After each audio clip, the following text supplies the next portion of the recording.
দুর্গাপুর ফরিদপুর ব্লকের লাউদুয়া বিডিও অফিসের সামনে স্থাপিত বিজেপির এসআইআর স্পেশাল ইন্টেন্সিভ রিভিশন সহায়তা কেন্দ্র পুড়িয়ে দেওয়ার ঘটনাকে ঘিরে তীব্র রাজনৈতিক বিতর্ক সৃষ্টি হয়েছে। বিজেপির অভিযোগ, তৃণমূল আশ্রিত দুষ্কৃতীরা এই সহায়তা কেন্দ্রে আগুন লাগিয়ে দেয়।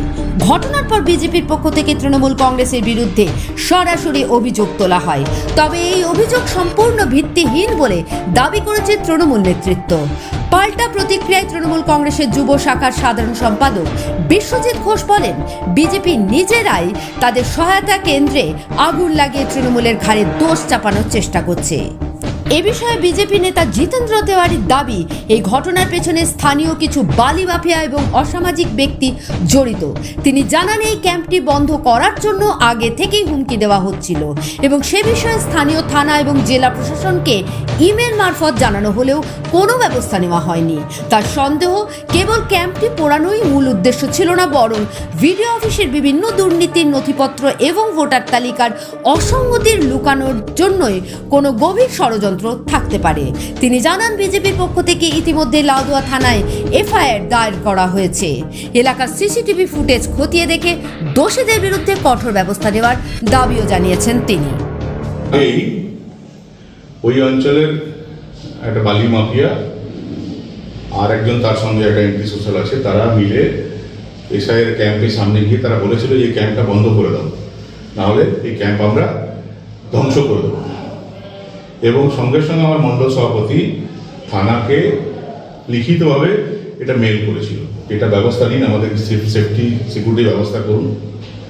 পুলিশ সেটাকে সিরিয়াসলি নেয়নি, ডিএমকে জানানো হয়েছিল, সবাইকে জানানো হয়েছিল মেল করে।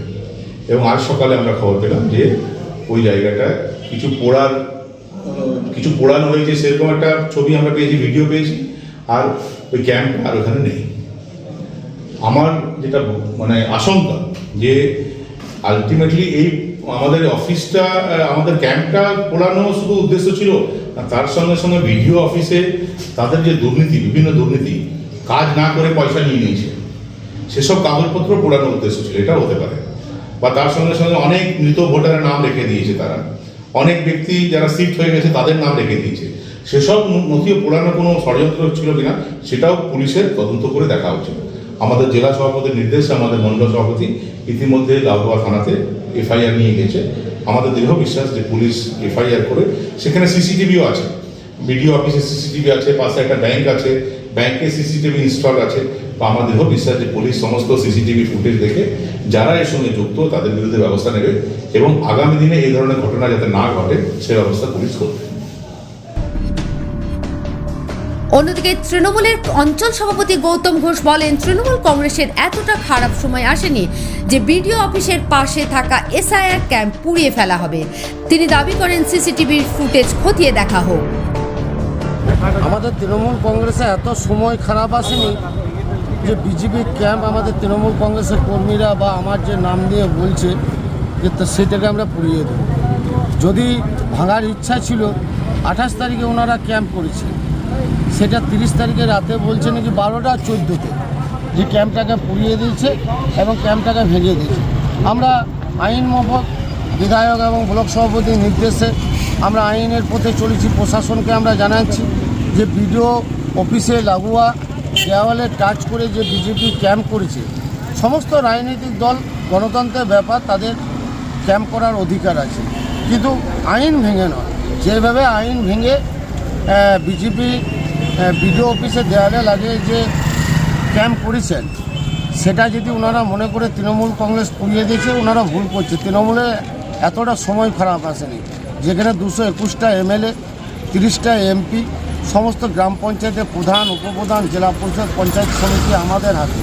ওনাদের রাজনীতির চক্র, ওনাদের বিজেপির কর্মীরা নিজেরা সেই ক্যাম্পটাকে জ্বালিয়ে ভেঙে রাত 12টা 14টার সময় পুড়িয়ে আমাদের তৃণমূল কংগ্রেসে বদনাম করার চেষ্টা করছে। এবং সেটাকে ওনাদের যে ক্যাম্প করেছে সেখানে কোনো মানুষ যাচ্ছে না, যত ভোটার আসছে আমাদের তৃণমূল কংগ্রেসের যে ক্যাম্প আছে, মমতা বন্দ্যোপাধ্যায় উন্নয়ন পেয়েছে, আমাদের ক্যাম্পে যাচ্ছে, তাদেরকে আমরা সহযোগিতা করছি। ফর্ম ফিল আপের সময় বিজেপি যারা বিএলএ 2 আছে তাদেরকে তো দেখা পাওয়া যায়নি। আমাদের তৃণমূল কংগ্রেসে যারা বিএলএ 2 আছে এবং আমাদের যারা দলের দায়িত্ব আছে তারা বাড়ি বাড়ি গিয়ে ফর্ম ফিল আপ করেছে। আবার এসআইয়ের শুনানিতে আপনারা দেখতে পেলেন একটা অন্ধ মানুষকে দেখেছে, একটা আড়াই ফুটের মানুষকে দেখেছে, বয়স্ক 90 বছর 80 বছর মহিলা দিকে বৃদ্ধ মানুষকে দেখেছে, হাইরানির শিকার করছে। ওনারা জানছে এই এসআইয়ের আমরা হেরে গিয়েছি, তার জন্য নিজেরা ওই ক্যাম্পটিকে বিডিও অফিসে লাগিয়ে করেছিলেন। রাত 12:14 নিজেরা পুড়িয়ে ভেঙে তৃণমূল কংগ্রেসে বদনাম করার চেষ্টা করছে এবং ফেসবুকে প্রচার করার জন্য, নেতা হওয়ার জন্য, ঠান্ডা করে বসে বিবৃতি দেওয়ার জন্য নিজেরা বিজেপি এই কাজটা করিয়েছে। 12:14 যদি ক্যাম্প পুড়িয়েছে, ক্যাম্প ভেঙেছে, আমার নাম নিচ্ছে বা আমাদের প্রধানের নাম নিচ্ছে, তৃণমূল কংগ্রেসের কর্মীদের নাম নিচ্ছে, তা আমার বাড়ি যাক, সিসিটিভি ক্যামেরার ব্যবস্থা আছে, সেখানে আইন মাফিক দেখুন যে গোগলা অঞ্চলের সভাপতি কটার সময় বাড়ি ঢুকেছে, আবার কটার সময় বাড়ি বেরিয়েছে। যদি আমি জড়িত থাকি আইনের ব্যবস্থা নেবেন, আমি ভয় করি না। আমি মমতা বন্দ্যোপাধ্যায়ের সৈনিক, আমার এত সময় খারাপ আসেনি। আমি নরেন্দ্রনাথ বিধায়ক, তিনি আমাদের জেলা সভাপতি, তার সৈনিক, অভিষেক বন্দ্যোপাধ্যায়ের সৈনিক এবং তৃণমূল কংগ্রেসের সক্রিয় সৈনিক। এত সময় খারাপ আসেনি যে বিজেপি ক্যাম্পটাকে আমরা পুড়িয়ে এবং আগুন লাগিয়ে ভেঙে দেবো। নিজেরা এই কাজটি করেছে এবং নিজেরা প্রচার করতে যাচ্ছে যে দুর্গাপুর, ফরিদপুর ব্লকে এবং পান্ডবেশ্বর বিধানসভায় বিজেপি একটা দল আছে। আমি এটাকে কোনো ফ্যাক্ট মনে করি না। এদিকে এই ঘটনাকে কেন্দ্র করে লাউদোয়া এলাকায় চাপা উত্তেজনার সৃষ্টি হয়েছে। পরিস্থিতি নজরে রাখছে প্রশাসন।